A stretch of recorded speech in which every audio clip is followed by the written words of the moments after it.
Is there a food that makes you thin? Yes. And it may not be one that you normally think about for some reason. I don't know why. Because it was been part of our diet for millions of years, one of the primary parts. And in the last 50 years or so, this food has been stripped away pretty much. And you could probably say that's been a big contributor to the obesity epidemic. I don't know. You'll have to make your own decision on that. So, what is the food? It is fiber. It is fiber. Fiberful foods make you feel full. So, that's the thing we want to remember because there's three big reasons why fiber is so effective in helping you to lose weight. Because weight loss isn't just about reducing calories. I mean, technically it is.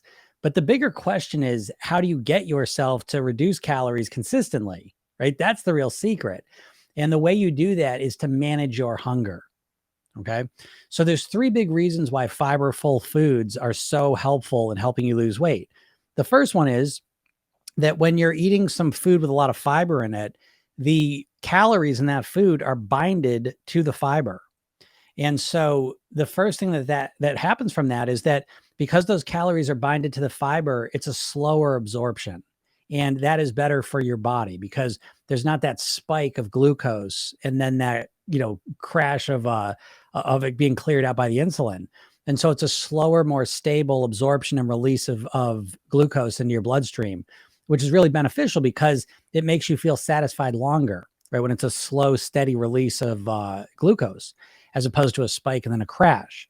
When we eat foods that don't have much fiber in them, again, like flour and sugar, for example, those are powders. And so they're absorbed into your blood really fast and they cause this spike and then a crash. And so with fiber foods, again, it's a slower release. The second big thing is that because these calories are binded to the fiber, a lot of times they're never even released, right? So some of these calories percentage wise are just going to pass right through you without ever being absorbed. And so, you eat 100 calories of flour, all of that's getting absorbed into your body. 100 calories in a fiber form, a percentage of those are going to pass right through without ever being absorbed. And so you're consuming those calories, but you're not absorbing them, right? And that's a beneficial way to, you're eating more and it's making you feel full, but you're not absorbing as many calories. Right? So I think that makes sense. That's going to help you lose weight. And then finally, the big thing about fiber is that it's not absorbed at all, right? So the fiber is not absorbed and it stays in your intestines and it passes through you. And so what happens is that fiber makes you feel fuller longer. Okay. So there's a thing in your intestines called the ileal brake. And so when our intestines are full of fiber, we feel more satisfied. We feel fuller as opposed to powders that just kind of absorbed and then, we're hungry again. So when you start eating more fiberful foods, it makes the weight loss process easier because the calories you're consuming, you're getting more satisfaction from them, more satiety. Okay. They're making you feel fuller longer. And that's going to help you lose weight, right? Because we often have the wrong idea that the way to lose weight is to be really, really hungry, right? So we're starving, we're fighting against our hunger. And it's important to recognize that it's not about being hungry and fighting against that. It's strategically managing your hunger, right? That's the real secret. And probably the most effective way you can manage your hunger is by consuming a diet with a lot of fiber in it. Now, people always ask me, what are the most fiber-rich foods then, right? And so we don't need to go to that level. You don't have to eat just the most fiber-rich foods, okay? What you want to do is you want to start introducing into your diet more fiber. And so it doesn't have to come in only the most fiber-packed forms, all right? Get that out of your mind. What we want to do is so that the big four, I suppose, are fruits, vegetables, greens, beans. These are great sources of fiber. And so as you consume more of that fiber in your diet, and again, so I'm trying to get you out of data. I know Americans are always like, give me the most fiber. I'll put all the fiber in there. But if we could kind of chill on that and start integrating into our diet a higher percentage of vegetables, fruits, greens, beans, you're going to start to build up the fiber. And what I've noticed is when you increase the fiber, it's not about eating like an apple and then all of a sudden feeling satisfied, or a salad and all of a sudden feeling satisfied. What I've noticed personally and with a lot of my clients is it's really a process that accumulates over time.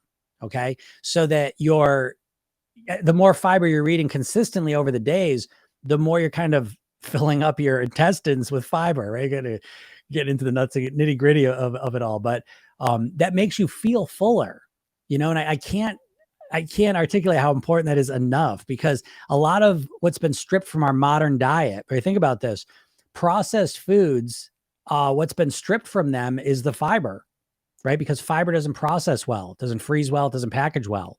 And so a lot of the fibers have been stripped from our modern day processed foods because of that. And so we're getting a lot of foods that, again, there's not that fiber. And so it's that instant absorption, that spike of glucose, that release of insulin, that overwhelming the system. It's very unnatural, because most of history, most of our food was packed in with fiber, right? We were eating things constantly that were natural, and most natural foods have a lot of fiber in them. And so we were getting a lot of fiber, and that made us feel more satisfied. That's how we've evolved over millions of years. And so all of a sudden, in the last 50 years, the biggest shift that's happened in our diet in the whole history of humankind, bigger than going from being hunter-gatherers living off the land to farming, even bigger than that, has been the Industrial Revolution and the processing of our food, where, again, the number one thing we're doing is we're stripping the fiber out of it. And so we've removed this most important ingredient from our diet.